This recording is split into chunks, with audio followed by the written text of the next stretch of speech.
नमस्कार, news and competition के रगड़ चैनल में आपका स्वागत है। देखते हैं उत्तराखंड की 10 महत्वपूर्ण खबरें। महिला आरक्षण पर कोर्ट गई सरकार। कैबिनेट मंत्री की हत्या की साजिश रचने में तांत्रिक समेत 4 गिरफ्तार। धरती पुत्र मुलायम सिंह पर लोक प्रस्थान। हरिद्वार जिला पंचायत अध्यक्ष उपाध्यक्ष पद भाजपा की झोली में। धामी के अंदाज में बोले हरीश रावत, तैयार हो जाओ।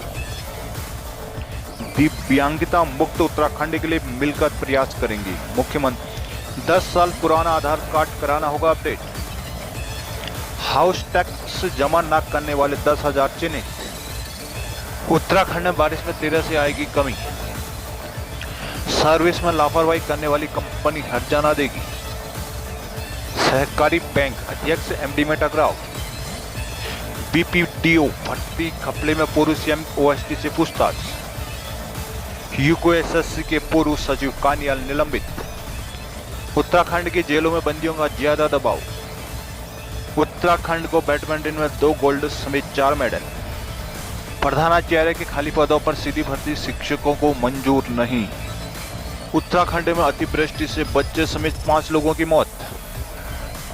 उत्तराखंड में सरकार ने नौकरियों में स्थानीय महिलाओं को 30% आरक्षण में रोक के खिलाफ सुप्रीम कोर्ट में विशेष रिट याचिका एसएलपी दायर कर दी। अब कानूनी दांव-पेच के बाद ही तय हुआ कि राज्य की महिलाओं को सरकारी नौकरी में आरक्षण मिलेगा या नहीं। उत्तराखंड में सरकारी नौकरी में स्थानीय महिलाओं को 18 जुलाई 2001 से आरक्षण मिलना शुरू हुआ था। तब 20% आरक्षण से इसकी शुरुआत हुई थी। 24 जुलाई 2006 में इसको बढ़ते हुए 30% कर दिया गया। अभी तक सिर्फ एक शासनादेश के आधार पर नौकरियों में स्थानीय महिलाओं को आरक्षण का यह लाभ मिलता आ रहा है। पिछले लोक सेवा आयोग की उत्तराखंड सम्मिलित प्रवर सेवा परीक्षा के बाद इसी वर्ष जब रिजल्ट घोषित हुआ तो हरियाणा की महिला अभ्यर्थी पवित्रा चौहान इसके खिलाफ हाईकोर्ट चली गई। अभ्यर्थी का तर्क था कि उसके नंबर उत्तराखंड की स्थानीय अभ्यर्थियों से ज्यादा थे, लेकिन उसे बाहर कर दिया गया। हाईकोर्ट ने सुनवाई के बाद 24 अगस्त को स्थानीय महिलाओं को मिल रहे 36 आरक्षण पर रोक लगा दी। सोमवार को राज्य सरकार की तरफ से एडवोकेट ऑन द रिकॉर्ड वंशज शुक्ला ने इन आदेश के खिलाफ सुप्रीम कोर्ट में एसएलपी दायर कर दी है। कार्मिक विभाग के अपर सचिव डॉक्टर ललित मोहन रियाल ने इसकी पुष्टि की। सूत्रों ने बताया कि राज्य सरकार की तरफ से महिला आरक्षण बरकरार रखने के लिए शपथ पत्र में कई तर्क दिए गए हैं। सरकार की ओर से कहा गया कि उत्तराखंड की भौगोलिक परिस्थितियां अन्य प्रदेशों से भिन्न है। यहीं भी यहाँ की महिलाएं पूरी तरह से अपने स्थानीय आजीविका पर निर्भर हैं। चूल्हे से लेकर खेती खलिहानों का काम उन्हीं पर निर्भर है। सरकारी नौकरियों में स्थानीय महिलाओं का प्रतिनिधित्व बहुत कम है, लिहाजा समाज की मुख्य धारा में शामिल करने के लिए सरकारी नौकरी में उनके लिए आरक्षण बहुत जरूरी है। कैबिनेट मंत्री सौरभ बोगोने की हत्या की साजिश रचने वाले 4 आरोपियों को पुलिस ने सोमवार तड़के गिरफ्तार कर लिया है। साजिश में शामिल किच्चा के एक तांत्रिक के पास से हत्या के लिए एडवांस के तौर पर दी गई रकम में से 2.7 लाख रुपए भी पुलिस ने बरामद कर लिए। सीईओ ओम प्रकाश शर्मा ने बताया कि कैबिनेट मंत्री सौरभ बोगोने की हत्या की साजिश रचने वाला हीरा सिंह निवासी कोटा फार्म सिनौना सितारगंज, सतनाम सिंह उर्फ सत्ता निवासी सिरसा फार्म वहेड़ी, हरभजन सिंह निवासी सितारगंज और मोहम्मद अजीज उर्फ गुड्डू निवासी किच्चा को सोमवार तड़के 3 बजे नकटपुरा तिराही सितारगंज से गिरफ्तार कर लिया गया। पुलिस के अनुसार मुख्य आरोपी हीरा सिंह कैबिनेट मंत्री बोंगणा से अवैध खनन का धंधा बंद होने के बाद से रंजिश रखने लग गया था। इसके बाद हीरा सिंह सरकारी जमीन पर गेहूं चोरी मामले में हल्द्वानी जेल गया तो वहां पहले से बंद सतनाम उर्फ सत्ता से उसकी मुलाकात हुई। हीरा सिंह ने सत्ता के साथ मंत्री को मारने की साजिश बनानी शुरू कर दी। हीरा सिंह जेल से छूटते ही अन्य आरोपी हरभजन सिंह और किच्चा के तांत्रिक अजीज उर्फ गुड्डू से मिला 20 लाख रुपए में हत्या का पूरा सौदा हुआ। हीरा सिंह ने उसमें से 5.7 लाख रुपए एडवांस में दे दिए। शेष रकम कम काम होने के बाद देने पर सहमति बनी।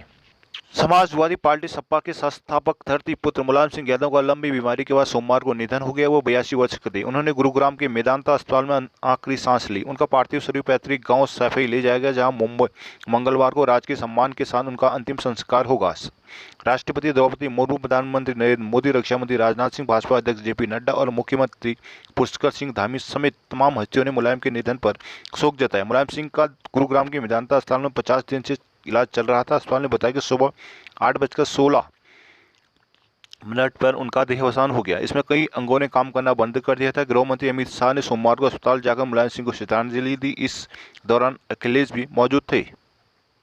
हरिद्वार में जिला पंचायत अध्यक्ष उपाध्यक्ष 5 ब्लॉक प्रमुखों के पद पर भाजपा के अधिकृत प्रत्याशियों की जीत तय है। इन पदों में किसी और की तरफ से नामांकन नहीं कराया गया। भाजपा हरिद्वार में पंचायत चुनाव में पहली बार अपना झंडा बुलंद कराने जा रही है। पार्टी मुख्यालय में सोमवार उपरांत भाजपा के प्रदेश अध्यक्ष महेंद्र भट्ट ने पत्रकार वार्ता की। उन्होंने बताया कि भाजपा ने जिला पंचायत अध्यक्ष पद पर राजेंद्र सिंह उर्फ किरण चौधरी और उपाध्यक्ष के लिए अमित सिंह चौहान को प्रत्याशी घोषित किया था। इन पदों के लिए भाजपा के अधिकृत प्रत्याशियों के अलावा अन्य किसी ने नामांकन नहीं किया। उन्होंने कहा कि किसी तरह ब्लॉक प्रमुखों में खानपुर से नीतीश कुमार, भगवानपुर से करुणा कर्णवाल, लक्सर से डॉक्टर हर्ष कुमार, दौलत नारसन से कोमल देवी, हैदराबाद से आजाद नेगी और रुड़की से राव लुगना प्रत्याशी घोषित किए गए। इनमें नारसन ब्लॉक को छोड़कर अन्य से सिर्फ भाजपा प्रत्याशियों ने ही नामांकन कराया था। मंगलवार को नाम वापसी का अंतिम दिन है। ऐसे में 5 ब्लॉक प्रमुख निर्विरोध चुने जाने तय हैं। भट्ट ने दावा किया कि नारसन ब्लॉक की भाजपा की जीत पक्की है। उन्होंने कहा कि जनता विकास चाहती है और इसी वजह से भाजपा प्रत्याशियों को अन्य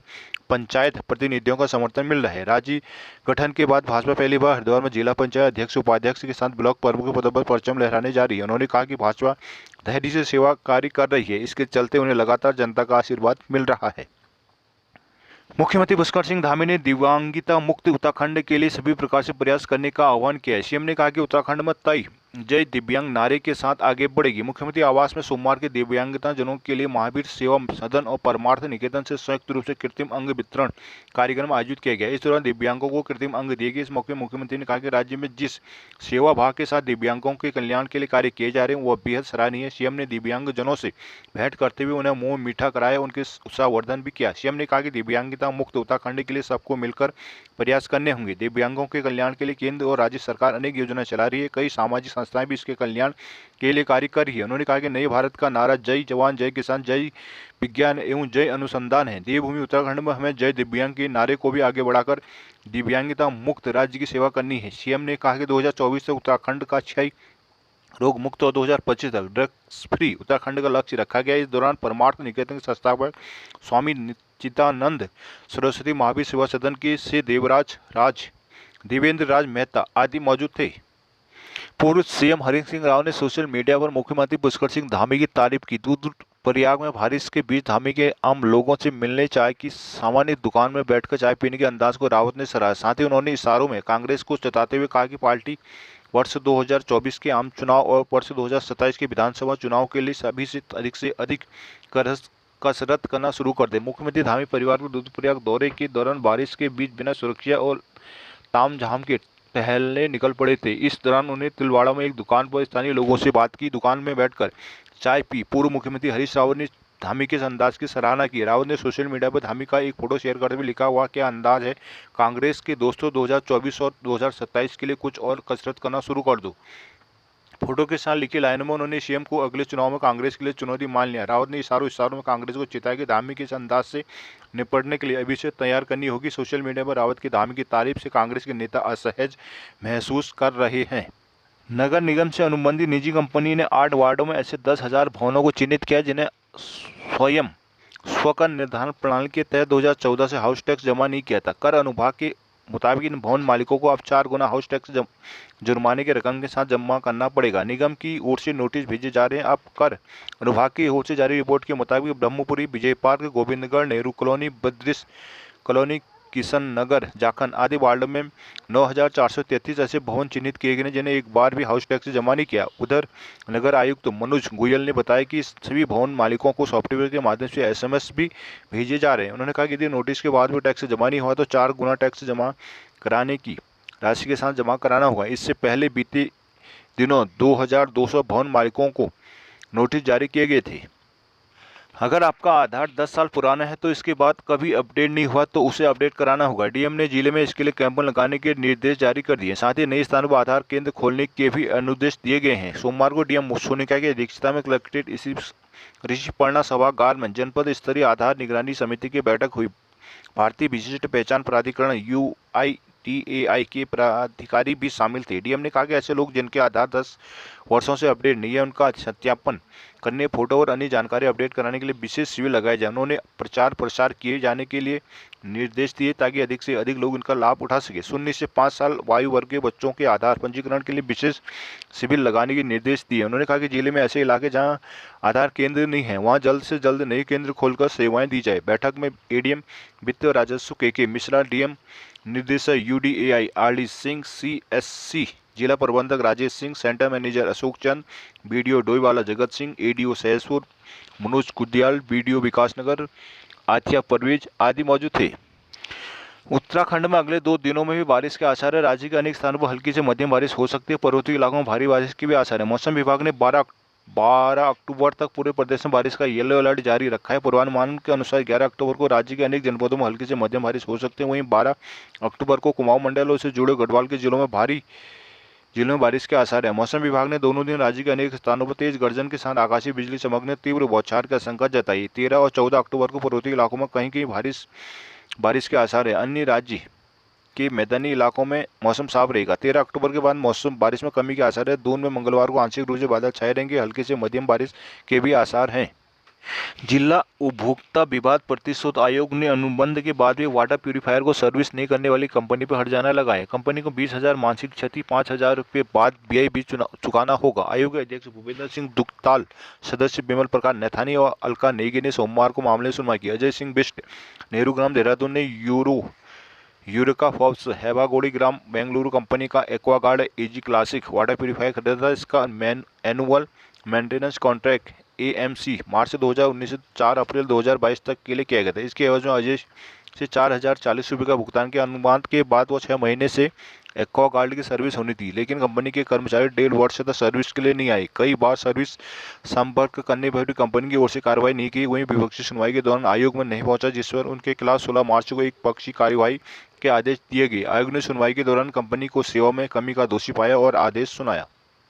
BPDO भर्ती घोटाले में STF के पूर्व CM के एक OST से भी पूछताछ की। STF ने उनके बयान दर्ज कर लिए हैं। 2016 के BP वीडियो ग्राम विकास अधिकारी भर्ती में STF ने उत्तराखंड अधीनस्थ सेवा चयन आयोग के तत्कालीन अध्यक्ष RBS रावत, तत्कालीन सचिव MS कानियाल और तत्कालीन परीक्षा नियंत्रक राजेंद्र पोखरिया को गिरफ्तार किया था। STF ने इससे पहले कई अभ्यर्थियों उनके परिचितों से पूछताछ की। सूत्रों के मुताबिक अभ्यर्थी ने पूर्व CM के OST का नाम बताया। उसने कहा कि चयन के लिए उन्होंने सिफारिश की थी। पूर्व OST को पूछताछ के लिए बुलाया गया। STF ने करीब 3 घंटे तक उनसे सवाल जवाब किए।